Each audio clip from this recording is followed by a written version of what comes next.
کہاں تھے تو وہ مطلب پہلے وہ انہو دین پر انہو انہو انہو جی انہو سوری تو وہ پہلے دین پر نہیں تھے، بٹ جب جیسے انہوں نے قرآن پاک کو سنا تو وہ ان کے دل پہ بہت مطلب وہ اس آیات وہ سنتے ہی ان کے وہ دل پر قرآن پاک اتر گیا، اور وہ اتنے مطلب انہوں نے پھر اس کے بعد دین کے لیے کتنا زیادہ کام کیا، اور مطلب قیامت تک ان کو اس وجہ سے یاد کیا جاتا ہے، اور ان کی ہر چیز کو.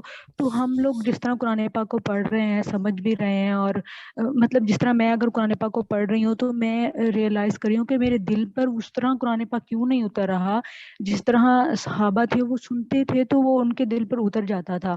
تو میرے دل پہ اس طرح کیوں نہیں اترا، حالانکہ میں قرآن پاک کی تفسیر بھی پڑھ رہی ہوں اور سب کچھ بھی. تو مجھے قرآن پاک سے اس طرح محبت کیوں نہیں ہو رہی، یا مجھے وہ کیوں نہیں میرے دل پر اتر رہا، اور میں اگر میں عمل سمجھ بھی گیا ہوں، کرنا. میں جی سمجھ جی گیا ہوں. سوری. ٹھیک ٹھیک. جی میں آپ کو ایک بات بتاتا ہوں. آپ نے سیرہ پڑھ لی ہے پوری؟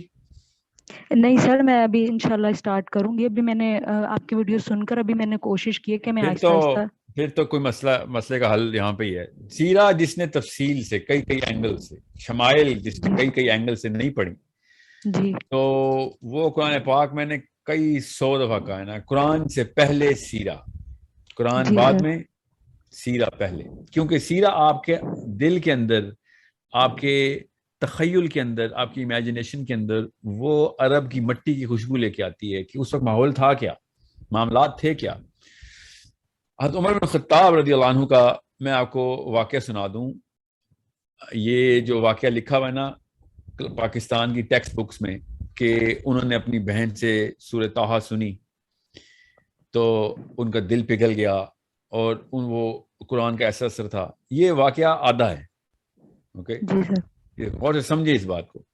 جی سر. حضرت عمر بن خطاب کا اسلام اصل میں پری ڈیٹرمن کیا گیا ہے کافی پہلے سے. اس واقعے سے بہت پہلے ان کو پتہ اندر اسلام داخل ہو چکا ہے کب کی، اور وہ تبھی پتہ چلے گا جب سیرہ آپ تفصیل سے پڑھیں گے. اور میں حضرت عمر کے اسلام لانے کی بات نہیں کر رہا ہوں، میں آپ کو قرآن پاک سمجھنے کی بات کر رہا ہوں، یاد رکھیے گا. اور مثال میں وہ پکڑا ہوں جو کہ آپ نے دی ہے، جی اور وہ مثال اتنی پرٹیننٹ ہے نا تاکہ آپ کو پتہ چلے.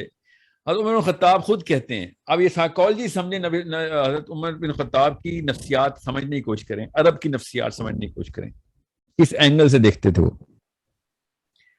حضرت عمر بن خطاب کہتے ہیں کہ میں بہت شراب پیتا تھا، اتنا کہ شاید ہی عرب میں کوئی اتنی شراب پیتا ہو. ایک دن میں نیچے گیا ہوں شراب پینے بازار میں، ایک پب میں، شراب خانے میں، تو وہ چھٹی پہ بند تھا. کہتے یہ پہلی دفعہ ہوا تھا. اس کا مطلب ابھی نشے میں نہیں تھے، کوئی شراب نہیں پی تھی، پینے گئے تھے اب یہ کسی وجہ سے بتا رہا ہوں، ابھی پوری طرح وہ ہوش میں تھے. کہتے میں نے جب یہ دیکھا کہ آج تو یہ پب بھی بند ہے تو میں کیا کروں. تو پھر میں نے کہا اچھا یار چل، اللہ کی طرف سے یہ بھی ایک واقعہ ہونا ہی تھا، تو کیوں نہ میں پھر جا کے کعبے میں جا کے تھوڑی عبادت ہی کر لیتا ہوں. کعبے میں بت پڑے ہیں نا، اس وقت مسلمان نہیں ہوئے ابھی، ٹھیک ہے، بہت پرانا واقعہ ہے. رات کا ٹائم تھا، کعبے میں کوئی بھی نہیں تھا. اچانک حضرت عمر بن خطاب کہتے ہیں میں نے دیکھا کہ ایک بندہ کھڑا ہوا ہے اور عبادت کر رہا ہے. یعنی کہتے رات کے وقت ایسے تو نہیں نظر آتا. تو کہتے میں نے دور سے دیکھنے کی کوشش کی کون ہے، تو تھوڑا سا قریب گیا ہوں تو ایک دم میں نے پہچان لیا کہ یہ تو محمد ہے، اور اس وقت تک کو نبی علیہ السلام کے شدید دشمن ہے. پھر حضرت عمر بن خطاب کی نفسیات دیکھیں. کہتے کہ میں یہ سوچنا شروع ہو گیا کہ یہ کیا پڑھتا ہے. میں نے سننا ہے یہ جو لوگ پاگل ہو جاتے ہیں، اس کو جادوگر کہتے ہیں، اتنا پیار کرتے ہیں، میں بھی تو سنوں یہ کیا ہے، what is he saying. تو کعبے پہ نا لحاف جو تھا نا کعبے کا، اس کعبے کے لحاف کے پیچھے کہتے میں چھپا لیا اپنے آپ کو، اور سرکتا میں آپ نبی علیہ السلام کے بالکل سامنے آ گیا ہوں. نبی علیہ السلام کو نہیں پتا رات کا ٹائم ہے، کعبے کے سامنے نبی علیہ السلام نماز پڑھے، اور حضرت عمر لحاف کے پیچھے آئے کھڑے ہو. اور حضرت عمر نے غور سے سننا شروع کر دیا. آپ کا سوال یاد رکھیے گا، آپ نے سوال کیا پوچھا کہ قرآن پاک کس طریقے سے اثر کرتا ہے. میں اور آپ مسلمان ہیں، اوکے. حضرت عمر ابھی اس وقت مسلمان نہیں ہوئے. اتنا بڑا مسئلہ کہ ہمیں مسلمان ہونے کے باوجود بھی قرآن نہیں سمجھ آتا. اور حضرت عمر بن خطاب کہتے ہیں میں نے سننا شروع کر دیا کہ محمد کیا کہہ رہے ہیں. اللہ کو پتا ہے کہ نیچے واقعہ کیا ہو رہا ہے. اور نبی علیہ السلام نے سورہ حاقہ شروع کی. علماء کرام نے لکھا ہے, مودودی صاحب نے لکھا کہ حاقہ اس وقت نازل ہوئی ہے, نازل ہونی شروع ہوئی, نبی اسلام نے سورہ حاقہ شروع کر دی.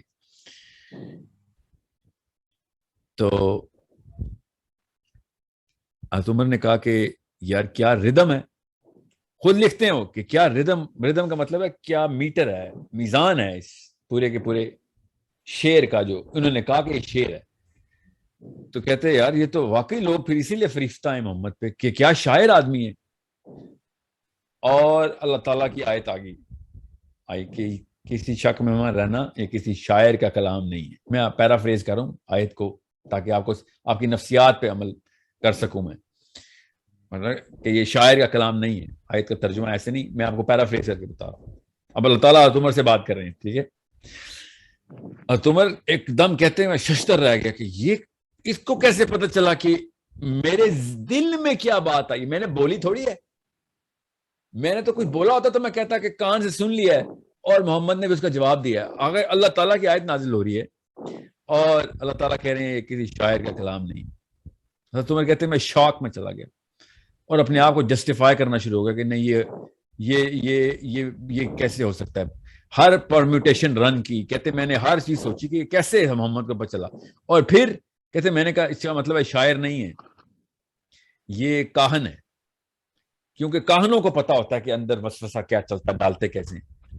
پھر اللہ تعالیٰ نے آیت نازل کی کہ میں بھی پیرافریز ہی کر رہا ہوں کہ تو کیا سوچ رہا ہے شاعر کا کلام تھا, نہیں ہے شاعر کا کلام. اب کیا تو سوچ رہا ہے کہ کاہن کا کلام, تو یہ کاہن کا بھی کلام نہیں ہے. پھر حضرت عمر کہتے ہیں کہ جب یہ واقعہ ہوا نا تو پھر میں اس وقت اپنے ہوش کھو بیٹھا تھا. یاد رکھیے گا حضرت عمر شراب پینے نکلے ہوئے ہیں, یاد رکھنا, ٹھیک ہے. اب اسلام میں نہیں آیا ہوا ابھی, ٹھیک ہے, ابھی اسلام قبول نہیں کیا ہوا اور ابھی ہوش میں ہے کیونکہ شراب کھانا بند ہے, ٹھیک ہے.